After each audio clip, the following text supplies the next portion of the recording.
everyone. Today is January 25th, 2020, and this is the Duel Assessment, your podcast for Yu-Gi-Oh! Duellinks. My name is Green Ranger, and this is podcast number 150. Unfortunately, Konami has not given us a ton to talk about in terms of game things, so we're going to talk about a lot of esports that has happened.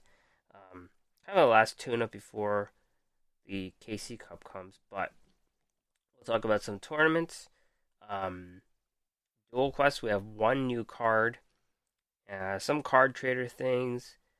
Most of the episode, not most of the episode, but a lot of the episode just to make up for lack of content and also being the podcast 150th episode.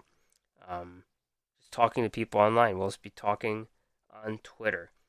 Doug Dimmaduel has a casual deck of the week. Banish deck that will completely send your wallet and possibly you, less likely your opponent because it's a casual deck, but Banish deck. We also have upcoming news, so we have all the news coming in for February. So, in terms of my week, I'm in Legend. I was at Legend 5 at some point.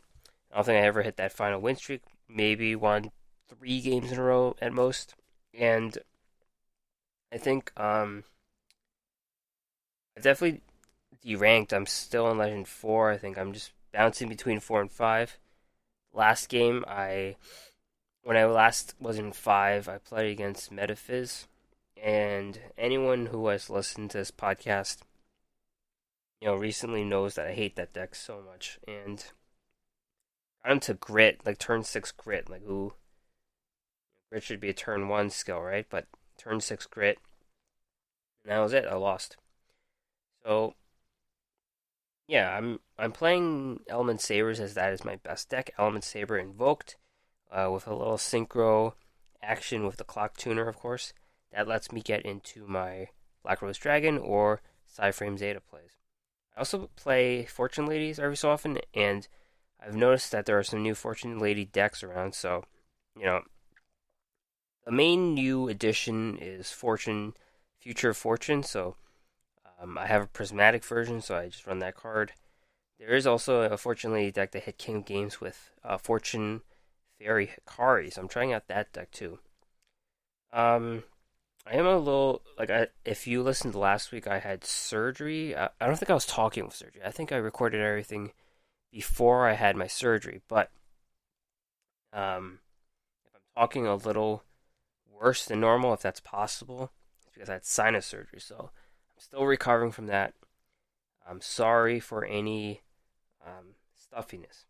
Also, happy Lunar New Year for anyone who celebrates that. Okay, so let's get into this week in esports.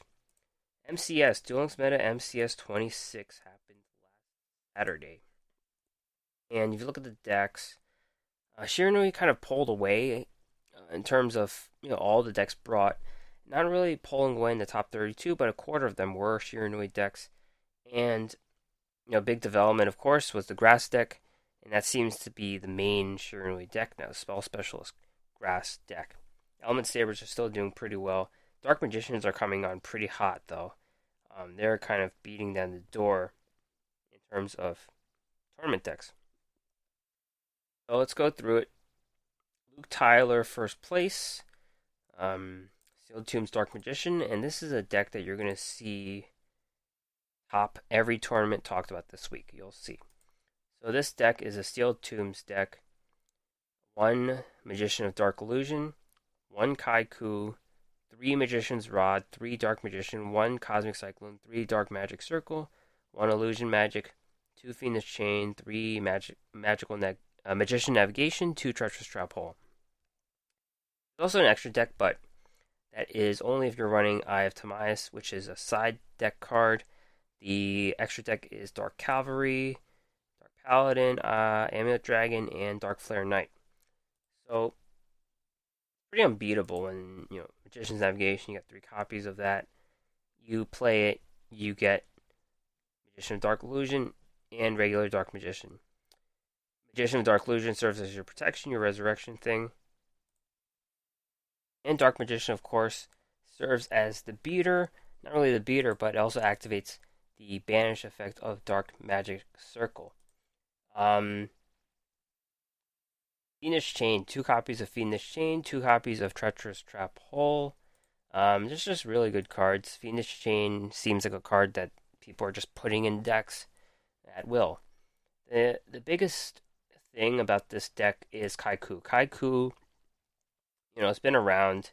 Burning Nova, that's when 5Ds first came out, or even before that. It could have been GX era. But what it is one of those 1800 guys that spellbooks typically ran. They ran some 1800 guys. And this one has that battle damage ability with targeting those cards in the graveyard and banishing it, but it's not for that ability. It's for that second ability. Your opponent cannot banish cards from either player's graveyard. So this just shuts down Shiranui decks. You have Kaiku out. You can use Sealed Tombs to stall until you get Kaiku, so you just leave him on the board. He hits for 1800, which is pretty solid, and he locks out the graveyard. So that's why Kaiku has been the biggest development in making the case for Dark Magician being a tier 1 deck. Second place, Frost, Sorcery Conduit, Element Saber, Invoked, 22 card deck. Why is it 22 cards? They just threw in Fiendish Chain. Otherwise, you've got typical Element Saber Invoked, 3 Alistair, 3 Malehu, 1 Malo, 3 Cosmics, 2 Invocation, 3 Field Spells, the 2 Fiendish Chain, 3 Floodgate, 2 Wall of D. Typically, when you run those 3 Cosmic Cyclones, you don't need Element Saber La Puya, but I think I run it in my deck, and that's something I need to think about, because they do have 3 Cosmic Cyclones. See, top 4, which is 3rd or 4th place, Gift with Spell Specialist, Grass Shiranui. So, this is pretty much it's become the main Shiranui deck. And there's just a ton of strong interactions going on. You can't count how many interactions they have with the graveyard and banish. And I feel like a lot of it has to do with the rare card Spirit Master. That's their main, like effect removal card. And then you could just use it to trigger other abilities. You can use it to synchro summon as material, and then you get this free effect destruction. I think when Shiranui ever get nerfed, I think they will get nerfed. I think this is one of the cards to hit. Maybe one of the tuners as well. Konami typically does. They don't like punishing people by nerfing. When I say nerf, limiting, putting cards on the limit or semi-limit list. Cards that are like SR, UR cards from boxes. Because it makes me feel that you don't really get any value of the card anymore. It's not like you can turn the card into dust or some kind of currency. So, they like to hit lower rarity cards, and this is the perfect R card to hit. And usually it's a card that causes people to lose, from what I could tell. It causes me to lose a lot. And other top 4 player, Andy Sang. Spell Specialist, Grass Shiranui again. I guess the notable thing is Nine-Tailed Fox. This is a card that's seeing play. It's a fire zombie. It makes sense. From Inglorious Bastion, you could tribute 2 monsters, special summon it. When it's in the hand or graveyard, so grass could dump it in the graveyard. Otherwise, you could send 2 things to the graveyard, which could be your Shade and level 4 monsters. So you could just synchro summon a monster straight from in the graveyard. So Nine-Tailed Fox is a useful utility monster. It fits in well with those fire zombies. That is it for the Duel Links Meta Championship Series 26. Let's talk about the Meta Weekly. This is Meta Weekly 108. First place, Insano, Sealed Tombs, Dark Magician. Would you look at that? It's the same deck as first place in Luke Tyler, MCS deck. Same deck. Second place, Francisco of Transcendent Crystals, Cristrons. This is a deck that always makes it. High placing deck. 30 cards. I guess some notable back row choices. You got 3 Forbidden Lance, which protects against Dark Magic Circle. Any of the meta traps that, hit things, target things. Like Fiendish Chain, for example. I think it works against that card. Top 4, Minato, Sealed Tombs, Shiranui. This is a Sealed Tombs Shiranui deck. 25 cards, but no grass. So, what it is a ton of stall. So let's get the Shiranui cards out of the way. 3 Solitaire, 3 Squire, one Spirit Master, and two Shiranui Spectral Sword. Um, Two Gold Sarcophagus because that goes along well with the Spirit Master. Then you got two Kiteroids, three Cosmic Cyclone, three Phoenix Chain, three Floodgate, three Paleozoic Canadia. Like I said, a ton of stall going on here. Finally, top four Luns with Sealed Tombs Ritual Beast.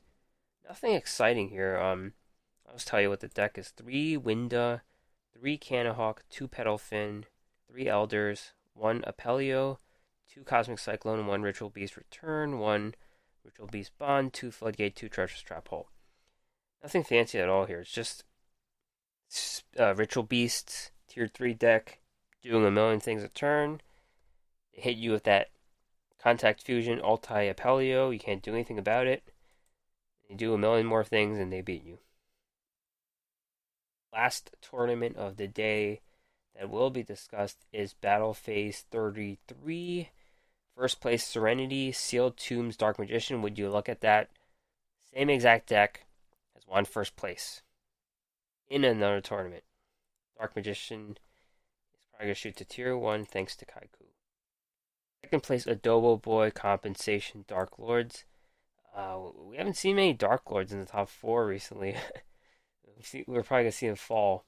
But no real developments here. Just to remind you of the deck: one Morningstar, one Desire, three Ixchel, one Tetlapakia, three Nastin, one Amdusk, one Ukobak, three Banishment of the Dark Lords, three Cosmic Cyclone, two Dark Lord Contact, one Sanctified Dark Lord. The toolboxy deck, they typically run Morningstar as a toolbox. Third place Iluan XD, Sorcery Conduit, Element Saber Invoked. Notable back row here, Shinzeng Hu. Shinzeng Hu is starting to creep back into the meta. This is a card that has previously seen a lot of play. And I guess that means, it's Fiendish Chain that causes Shinzeng Hu to come back into the meta. A lot of battle phase only traps. Wall of D is showing up a ton too. And cards like Shinzeng Hu really, they bite into the monarchy, the monopoly that was Cosmic Cyclone. Cosmic Cyclone was just completely rampant as the back row choice. Makes a lot of sense. It's the activator for dual skills and whatnot. But Shinzeng Hu is coming back. I like Shinzeng Hu a lot. And third place, March, Sealed Tombs Ritual Beast. Similar. They don't run Shinzeng Hu, but they run two Night Beams. That's you think of a normal spell as being kind of slow, but it can't be countered. So Night Beam is pretty good against those battle phase only traps. The Cosmic Cyclone meta is weakening. So with the tournaments, we have a update with the Duel Links meta tier list. Shiranui are the solo top tier deck right now. They credit the Grass is Greener specialist build. Just so many plays they can make with that deck. Tier 4 is a little crowded. Black Wings, Dark Lords have dropped down, joining Dark Magician and Element Sabers. I think Dark Magician really has a chance to pull up, since they are pretty good against the Shiranui with Kaiku and Sealed Tombs. That saying, they could nerf Sealed Tombs any day now. It's a skill that people played a ton. People don't have a choice. They might just stick with it, and Kaiku's a UR. So I have to go through Burning Nova and get a Kaiku. I'm not really sure. Tier 3, we have Ritual Beast. They just pretty much just show up, win games. Cyber Dragons and Dragoonity have fallen off the tier list. Cyber Dragon's still a fine deck. They're probably not in the competitive scene, but they play pretty well in the ranked duels, if that's all you need. Still run your Cyber Dragons. Dragoonity was an easy call, I think. Still a bit of a one-trick pony, but it's a wise choice to stay away from that, that box structured deck if you don't have the gems.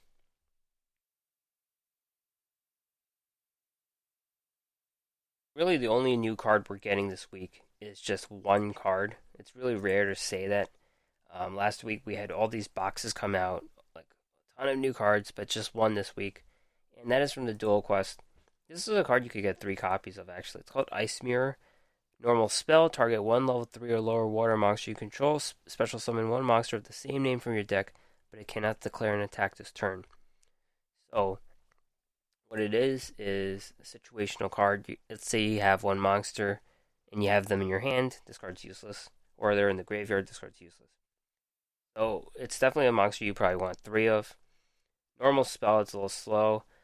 And your monster can't attack, so the monster's coming out for ramp of some sort. Ramp in synchro summoning, ramp or in tribute summoning, ritual summoning, whatever. A lot of Crystons, all Crystons are water.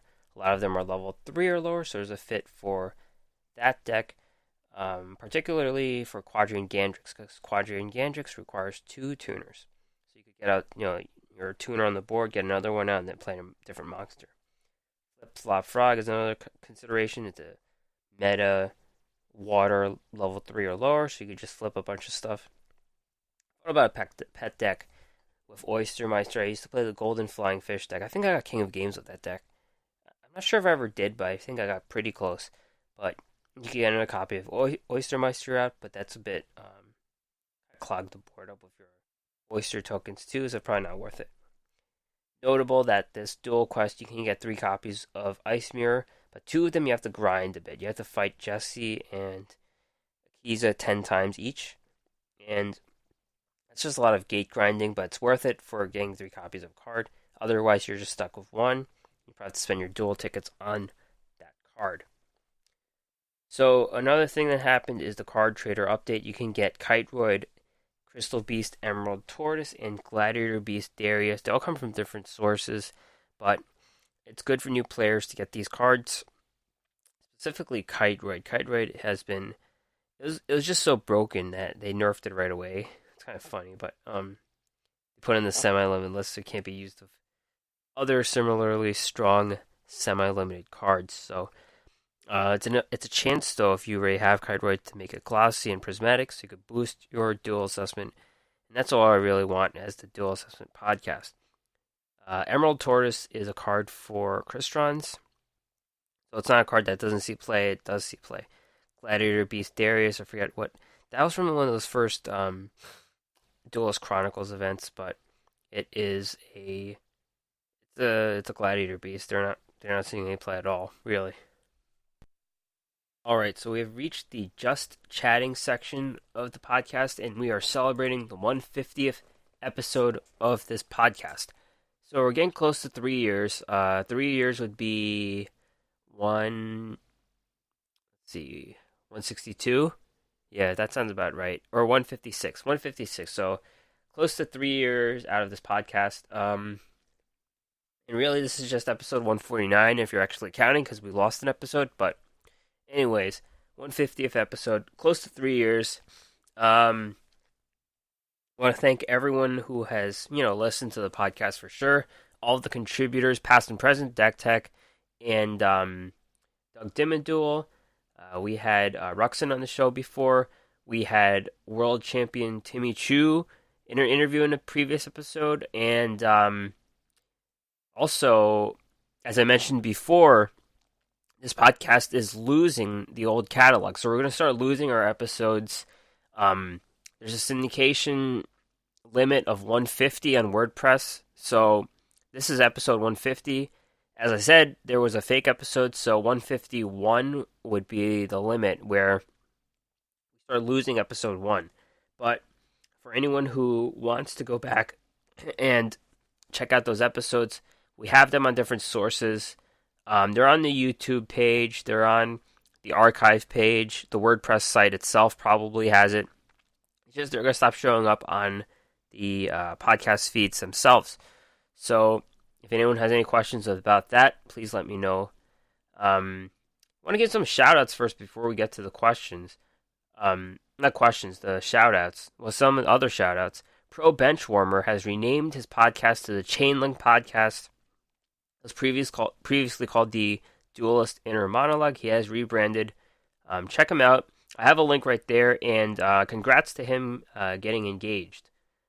Token Black Yugioh, he has a live podcast called the Trap House Podcast. I also have the link for his episodes there. I think they're live on YouTube from what I could tell. And he also does a ton of other stuff. I've heard of this guy before. and he makes music. So I'm not into rap or anything like that, but I had to check out a song called Sangan. I mean, if there's a song called Sanyan, you have to listen to it no matter what. So, pretty cool stuff, combining Yu-Gi-Oh and rap. If you want to check him out, his podcast is there, and you could probably follow his whole YouTube page from that link. Just go backwards and find it. All right, let's talk about the 150th episode. I wrote a tweet. Hey, Yu-Gi-Oh! Duel Links community, I want to hear you as a shout out for this podcast's 150th episode. Let me know any thoughts or feelings about the game. And I personally, right before I wrote this, I just rage quit against a Metaphys player in deranked Legend 4. Luckily, I got back to Legend 5, but rage quitting is something I used to do a lot when I played Hearthstone. For those who don't know, I have an extensive Hearthstone playing history, specifically an arena player. I don't think I really rage quit in the arena, because that costs like a currency, but I feel like in games I have just, X'd out the game while it was in progress because I was so mad. And part of the reason I left Hearthstone was because of my anger issues playing card games, and I thought it was too much. Never really happened in Duel Links, but just did against this Metaphys player. Really a deck I hate. I'm not sure if I hate it more than Sylvans. I might hate Sylvans more, but they're gone, so they don't really count. But yeah, sometimes you have to keep your emotions in check. Obviously, stop playing at that point when you're completely tilted because you're going to lose even more games. So I rage quit. May have went to sleep after that. I don't think I even played Warframe or anything like that. But yeah, it's not good to play games in a bad state of mind. That's what I've learned. It has flared up here, but hopefully it doesn't happen again. Get to the tweets. Seth the Unimpressed. Well, I just unlocked Crow yesterday, and I'm loving him and his Black Wings deck. Metaphys sucks. Yes, definitely get to your characters, get them leveled up. Not only will you be getting gems, you'll be getting cards. Crow definitely has some cards that you need to build Black Wings. Playing the budget version, you definitely need those cards. And if you're playing the pay version or when you have to buy packs, you definitely need some of those cards too. So definitely good on you, and I agree, Metaphys sucks. Gas Station Gyoza says, I'd like to mention that Heart of the Cards is real. I'll open 2 Elder, Cosmic Cyclone, and Plasma. I'll set Elder and Cosmic. Then Unga Bunga will get 3 monsters on the board and OTK me. Happens all the time. Yeah, card games are tricky when the other person has a beast hand. I do know that sometimes I do that. Like I have the best hand ever, and I just win the game. Those moments definitely feel good, but then those brick moments feel horrible. Sometimes you'll have to settle with your okay hand and say, okay, I have a chance here. Your opponent could always play something weird and unexpected, and you'll lose the duel right away. So that is the thing about card games. Living Sword says, at this point, I'm just riding it out and waiting for the XZ's cards. I think it'll change everything. Duel Links' biggest issues is the difficulty getting a significant number of gems and the constant push of new boxes. It should rotate once a month, big box, small box. Yep. I want my gems was definitely a big issue. It might have been like a year and a half ago. I forgot what was a precipitating factor. I think it was one of those PvE events. They stopped giving out the gems and everyone got mad. And I think that kind of calmed down when they gave us some more things. But now it seems to have ramped up in the boxes. They've just been pushing out boxes faster than ever. I feel like maybe 3 weeks before a box now. It used to be a whole month. I think it's 3 weeks now. So, recently they had the selection box, the structure deck EX, and then something else. A bit much, I agree. Occasionally they push 2 big boxes together in a row instead of the mini boxes. They skip those sometimes. So, gem economy is at an all-time bad. I've spent money. I've spent my Google Play credit, and I am playing with janky ass decks. Like, I think the only complete deck I have is Fortune Lady because you get most of those cards for free. But my Invoke deck, my Element Saber Invoke deck is super janky. XZ's cards, yes. I think when DSOD came out, it put off XZ's for another bit of time. Hopefully it'll come soon. I do like a new mechanic, and we do have a lot of cards that work for XZ's, like the Constellars. We got all those cards, and those scream XZ's, right? And I personally haven't played XZ's in the TCG, but I heard they're pretty good. Card Game Penguin says, back before Beatdown got nerfed, I got so tired of people playing as Kaiba. Now I feel the same way about Ishizu, every other game switching with Atem and Spell Specialist.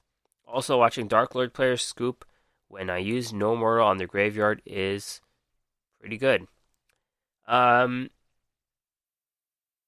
there's definitely a thing about certain metas and dual skills, and that's why we see dual skills go away. I think Steel Tombs got nerfed before, and I was expecting it to get nerfed again, really. Once the saturation gets to a certain point, they're going to have to do something about it. Shiranui being as good as it is, and being a deck from a mini box, I'm not expecting anything different. And yeah, Spell Specialist Yugi is a new thing with the Shiranui, so we're going to see more of that. Definitely, this ebbs and flows. Maybe they should give more dual skills to different characters so that they actually, there's actually an element of surprise. But sometimes you see the legendary duelist, you switch your game plan up. Obviously, you can't side deck cards in a ranked duel, but you change your mindset about how you approach the game and attack the game. Yell Games says, I feel the game is becoming very pay to win now, repeated events, and things just seem stale. New legend rank is just rubbish. Those 2 extra ranks seem to punish so many for ages. Yep, I agree very much with the pay to win. Gems are just not coming in the way they used to, it seems. Events are pretty much the same. They do sneak in something every so often. They have gotten rid of old events, so they don't see those DD Towers anymore, for example. They do, I think the feedback liked the mission circuit and the Duel Quest. That's why we get those every month. But yeah, we saw the Carly event recently where she gave us the fortunes. That was a cool innovation. We didn't really do anything for it, but it was a good way to get free stuff. Train Your Karibo event, that's like the same thing. It's like a repeated event. You just got a ticket in the end. Like, who cares? And then they're doing turbo duels. I don't know. I think they had to get into like XZs, like some kind of different theme to push it out. But yeah, definitely more creativity is needed. And then the thing about the legend rank, yeah, I'm right in the middle of that right now. Legend 5, more frustration, more. It's like less incentive to play ranked. I think that's the best way to talk about it. They tried to push people to play ranked. They always say how good the rewards are. It's easier to play than ever, and then they add 2 legend ranks. Like, I don't get it. Like, you're gonna get King of Games. Your skill level is not going to change, right? I'm a 58%. I think that's the last checked. I'm a 58% player. That should be good enough for King of Games, right? But they're gonna make me struggle for extra things, and then like you don't get more rewards later on. Like you have to grind like 20 extra wins and rank to get your gems or your stones, right? It's kind of stupid.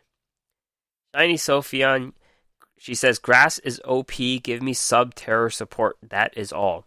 So I personally hate sub-terrors. Like, they're kind of on that same list as Metaphys.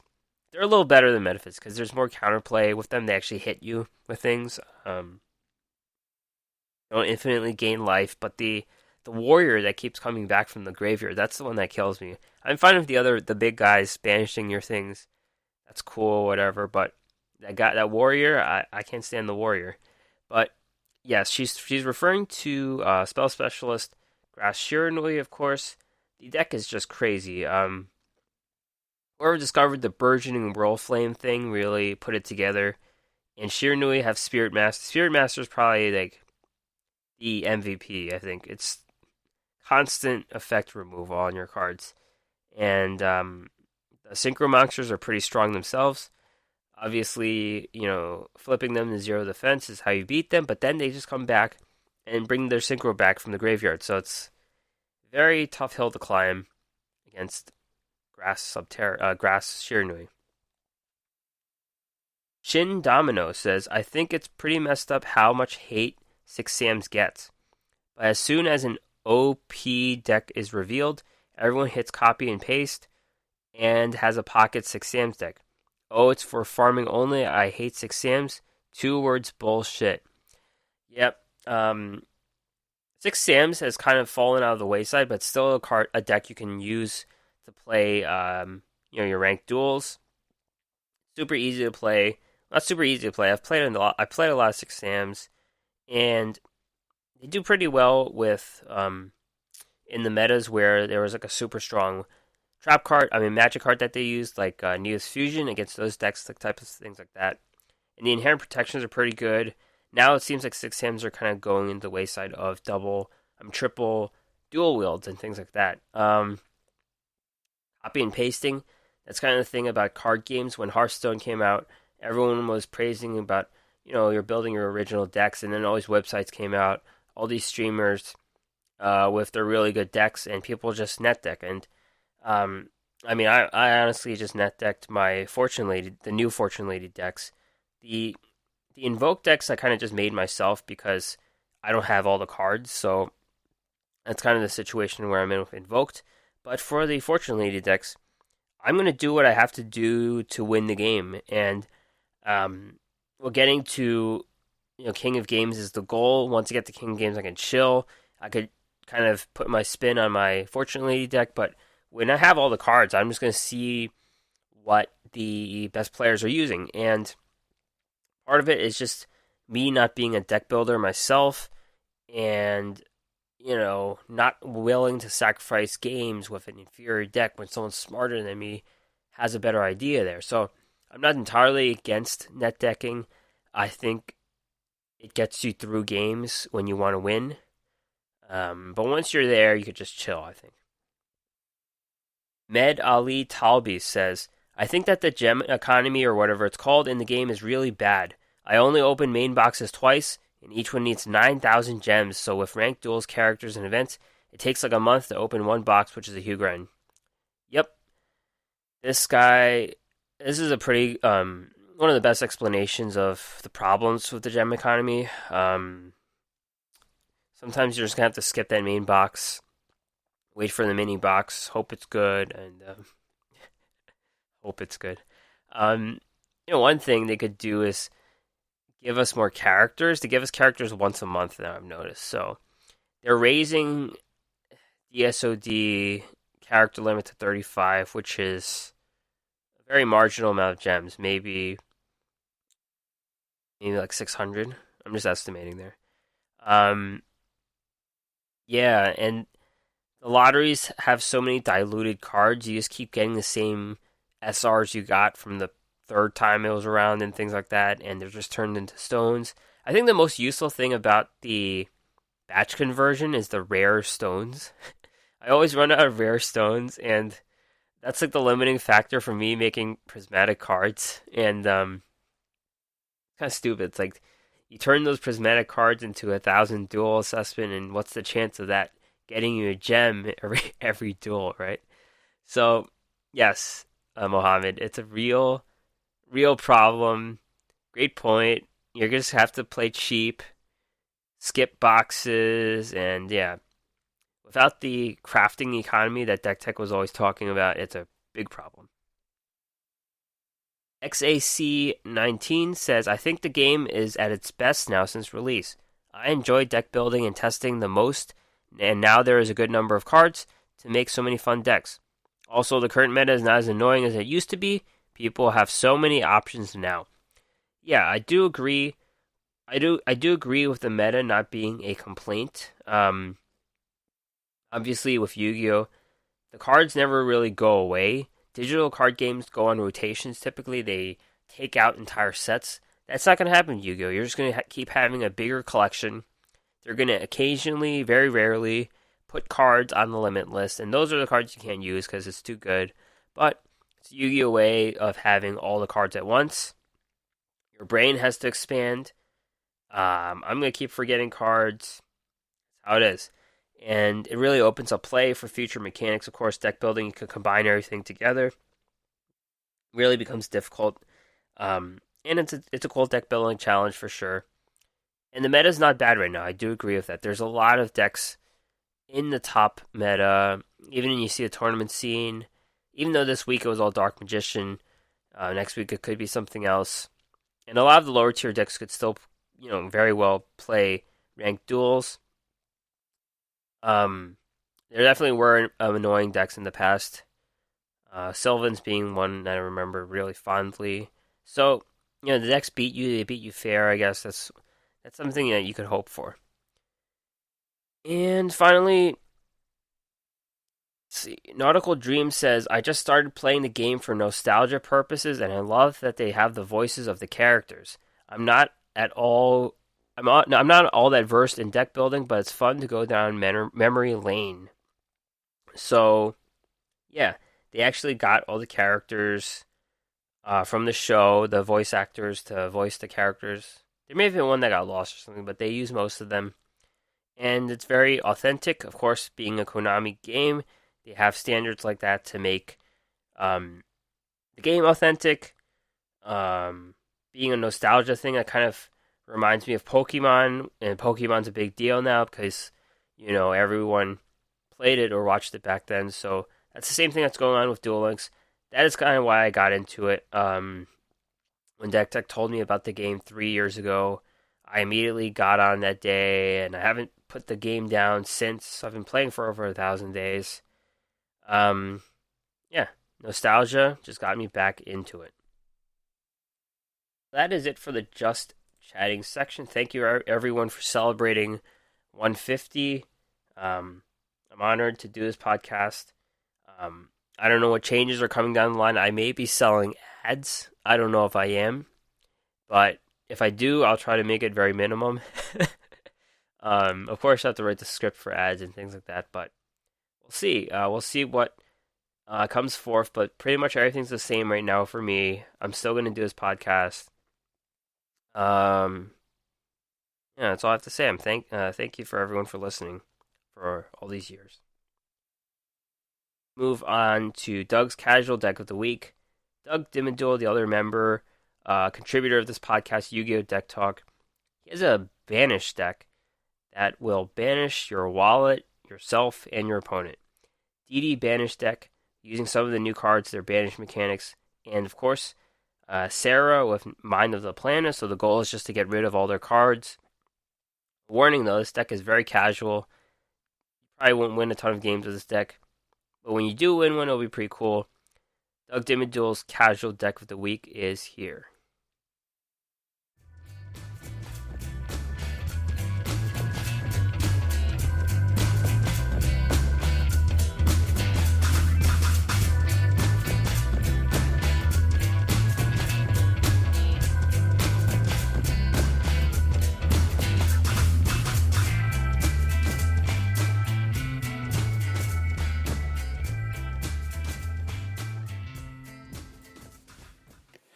Hey there, this is Doug Dimmaduel with Doug's Casual Deck of the Week.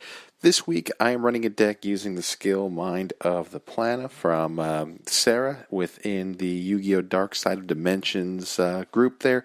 And I wanted to run a fairly expensive deck and fairly inefficient deck that's not really competitive in the meta, but again, this is why it's a casual deck. I wanted to use the DD archetype, all right? I know that they are stretched out and missing a lot of key components, but they have given us a few of the monsters that are associated with that archetype, so I wanted to put together a deck using basically what we have so far, and the banishing mechanic for the longest time was a really powerful tool to use, but now it seems like we've been introducing a lot of new archetypes, things like Metaphys, and at least this Dark Magician shenanigans and the Shiranuri and whatever, all these different banish effect monsters, where this DD effect may be, may not be as effective, but a lot of what this revolves around is really just the whole Banish mechanic. So we've been recently released a copy of DD Warrior Lady, which is a level 4 warrior, 1500 attack, 1600 defense. This is a UR in the most recent main box. After damage calculation, when this card battles an opponent's monster, you can banish that monster and then also banish this card. So the nice part about this one is that you have the option to, if they run into your monster and you don't want to necessarily banish that card, you don't have to. So it gives you a little bit more options. So if you have 3 copies of it, that would be great. If you don't, then run however many copies of it you have. Same thing with DD Assailant, another UR from a main box. This is one card that I still don't have my 3rd copy of. After damage calculation, when this card is destroyed by battle with an opponent's monster, banish that monster, and then also banish this card. So this is another one of those option banish type options. Then we also have DD Sprite. This was, I believe, a reward from the ranked ladder from the UR tickets. This is a fairy tuner, level 1, 0 attack, 100 defense. You can special summon this card from your hand by removing from play one face-up monster you control. If you do, return the removed from play monster to the field during the next standby phase. So this will open you up to some pretty cheap, plays for some synchro monsters. You could do a level 9 if you have 2 level 4s on the field, or you could just do a level 5 if you have this level 1 tuner plus a level 4. Now, if you want to not use the Mind of Plana, which, by the way, the effect, if you don't recall what this one is, you just send whatever cards are in your opponent's banished zone to the Shadow Realm to disappear from the duel entirely. It's a fantastic effect. It's just probably one of my favorite effects in the game right now as far as legendary duelist skills. So really, really cool. Anyway, back to DD Sprite. This is just a good way to trigger some banish effects, specifically for DD Destroyer. It's a level 4. When this card on the field is removed from play, you can select one face-up card your opponent controls and destroy it. So this is essentially your bread and butter combo, is to summon a DD Destroyer and then use your DD Sprite to banish your DD Destroyer and target and destroy one of your opponent's cards. Pretty straightforward. Then next we have is DD Warrior. This was a rare from one of the structured decks that we had early on. After damage calculation, when this card battles a monster, banish that monster and also banish this card. Now, the one thing that I kind of want to point out too with a lot of these banish effects is that there is no targeting involved, because that's one of the caveats that we find with a lot of these stronger archetypes and a lot of these stronger boss monsters, is the ability to not be targeted. Well, these banish effects do not target, so you want to take that into consideration when planning a future DD deck build. Now, as for some of the support cards here, we have some spell cards. DDR, Different Dimension, Reincarnation. It's an equip spell where you discard one card and then target one of your banished monsters, special summon it in face-up attack position, and equip it with this card. When this card leaves the field, destroy the equipped monster. So this is another UR. This is why I'm saying this deck is very expensive, but not very good. Also, too, because of the banish effects, I run my 2 copies, because it's semi-limited, of World Legacy Clash, where you banish one face-up monster you control until the end phase, and then target one face-up monster your opponent controls. That target loses attack and defense equal to the original attack and defense of the banished monster. So, effectively, you could pair this card as well with DD Destroyer. Put that on the field, activate your World Legacy Clash, maybe target one face-up card your opponent controls and destroy it, and then also target a separate one and reduce its attack by 1,000. So this could be a pretty powerful combo. And then finally, I like to run my 3 copies of Premature Return. This is where you banish one card from your hand and then target one of your banished monsters, special summon it in face-down defense position. So it kind of allows you to recycle some monsters. With a lot of these cards, especially DD Warrior Lady and DD Assailant, as well as DD Warrior, doesn't matter if they're face up or face down to really utilize their effects to their full potential. So summoning a monster from your banished zone face down, still a pretty solid effect. So now as to how well this deck does with just some of the standard duelists, not very good. But again, it's kind of an archetype that I'm very interested in, and I know that there is potential support coming in the future for a pretty solid DD deck. But now with the new emphasis on banishing cards and the kind of the new hype around banishing cards, this is an archetype that I do want to keep my eye on in the future. So if you get a chance, build a DD deck. I'm sure you can come up with some more effective and more efficient ways to make this deck more competitive. But in a casual setting, this is not bad. So anyway, that's it for my casual deck of the week. I will see you next time.